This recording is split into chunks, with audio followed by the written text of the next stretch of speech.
You're an American citizen, Yeah.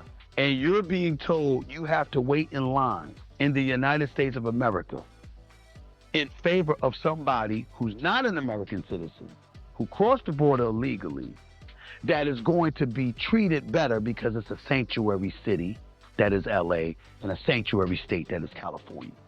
How do you think that's going to vibe with most Americans? You can't have stuff like that happening and think that there's not going to be major, major noise and friction and polarization in the country when you let something like that happen. Stephen A. Smith just fired off another harsh and fiery criticism aimed at the Democrats, and watching it unfold right now feels absolutely wild and intense. The way he speaks about it is bold, sharp, and impossible to ignore. There is no way that that's going to fly. I think most Democrats know that. The problem is they've surrendered to the extreme progressive left because they're fearful that they will lose their power positions if they don't. I think that's what the problem is more so than anything else. That's what's going on in our nation's capital. When big voices like Stephen A. Smith and Bill Maher start criticizing the very political side they're usually connected with, it makes people think something serious is going on. It gives the feeling that the team itself is starting to crack. In this strong commentary, Stephen A. lays out what he believes is the real reason the Democrats lost the elections. His words are direct and intense. And like always, don't forget to smash that subscribe button as we get ready to break everything down. First, we'll show the clip for a little background, and then get ready for Stephen A.'s brutally honest reaction. I think that there were two officers who were facing lacerations on their face. Look, I've seen the videos of this snowball fight. I think that it was a snowball fight. Snowball fight or assaulting cops? I think it's a combination of both. They're law enforcement. They're not engaging in a snowball fight with you. They don't want to be bothered. If they're law enforcement and that's not something that they were entertaining, then assault would be the way to go. Now, obviously, if you just hit them with some sort of snowball or whatever the case may be, I mean, you didn't harm them or anything. That's entirely different. So there's different levels of assault. What we just watched in that clip may have looked like simple fun at the beginning, but very quickly the situation turned into something much more serious and concerning than anyone expected. The act is the act itself, and the law enforcement wasn't capitulating to that kind of situation. Then we have to take that into consideration. And if they felt it was assault, then damn it was assault, plain and simple. But once again, this is something that comes back to bite Mamdani because he wasn't considered the strongest supporter of the NYPD as he was running for. On one side, people in New York were enjoying the beauty of a big snowfall that turned the city into what looked like a magical winter wonderland. Residents laughed, ran through the snow, and tossed snowballs at each other, enjoying a rare moment of lighthearted fun after dealing with several days of tough and exhausting winter weather. But then things began to shift, and a darker situation started to appear. Some individuals were not playing around for fun anymore. Instead, they started throwing snowballs directly at officers from the New York City Police Department. Not as a joke, but with clear hostility. Very quickly, officers were injured. At that moment, the scene stopped being a playful snowball fight and crossed into something far more serious. When Zohran Mamdani was asked whether the people responsible would face consequences, he dismissed it as nothing more than a snowball fight, which left many people shocked and confused. Now, get ready as Stephen A. gives his fiery response to the situation. To listen to some of his rhetoric in the past, some of the things that he had said about the police didn't seem to be that keen on being supportive about them.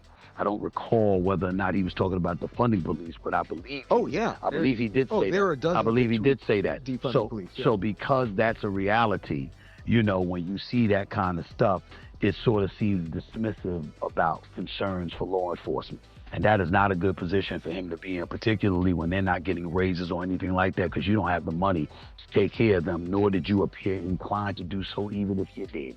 So all of those things definitely work against him. And that's the kind of thing that can turn officers against you. Stephen A. really drives his point home here. There's no easy way to soften what happened. Mamdani previously supported calls to defund the police. So when he tries to wave away this chaos as just harmless snowball throwing, many critics see it as pure hypocrisy and a serious lack of responsibility. Officers were hurt, and they were clearly targeted on purpose. Acting like that is no big deal sends a very dangerous message. It can make it seem like hostility toward police officers is acceptable or even meaningless. In a city that is already worried about public safety, that kind of message could create serious problems. And honestly, this could just be the beginning. Today, it may be snowballs being thrown at police officers. Tomorrow, that same anger might turn toward public leaders themselves, including Mamdani. Once a line like that gets crossed, bringing things back under control becomes much harder for everyone involved. Did you see this AOC Mamdani video in Spanish? Hola. Mi español no es el mejor. No te preocupes, alcalde. Okay, so they're talking about childcare for all, meaning illegals. So they are talking about illegals, number one. Now, we live in Miami. We're in Miami right now. I hear more Spanish than English outside of the studio basically all day long. So I don't have a problem with Spanish or Spanish speaking. However, speaking in another language while encouraging people who are not legal citizens to get city services, that seems a bit much for me. Right now, many people are asking the same big question. Where exactly in the world do undocumented immigrants automatically receive full and unlimited health care? For many critics, this idea raises serious concerns, especially when the healthcare system is already under heavy pressure with long waiting times, rising medical costs, and resources that are stretched thin for citizens and legal residents. Opening the doors without clear limits could make those pressures even worse. Critics have been warning about this for years. They argue that policies like these ignore what might happen in the long run and put even more strain on a system that is already struggling to stay afloat. After years of frustration over border security during the administration of Joe Biden and Kamala Harris, which some say allowed the situation to grow worse, people now worry that similar policies supported by Mamdani and Alexandria Ocasio-Cortez could place even heavier pressure on public services. I can't knock that. What I would tell you is that if you're trying to cater to that particular audience, speaking their language doesn't hurt.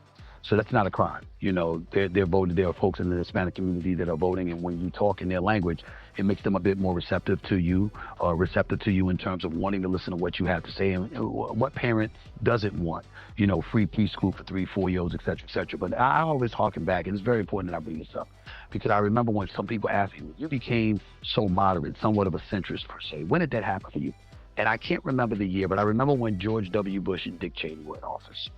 And I never forget, as long as I live, a reporter was talking, Dick Cheney, former Vice President of the United States, God rest his soul, he was talking to him about the polls were showing blah, blah, blah, blah, blah. He looked at the report and said, so?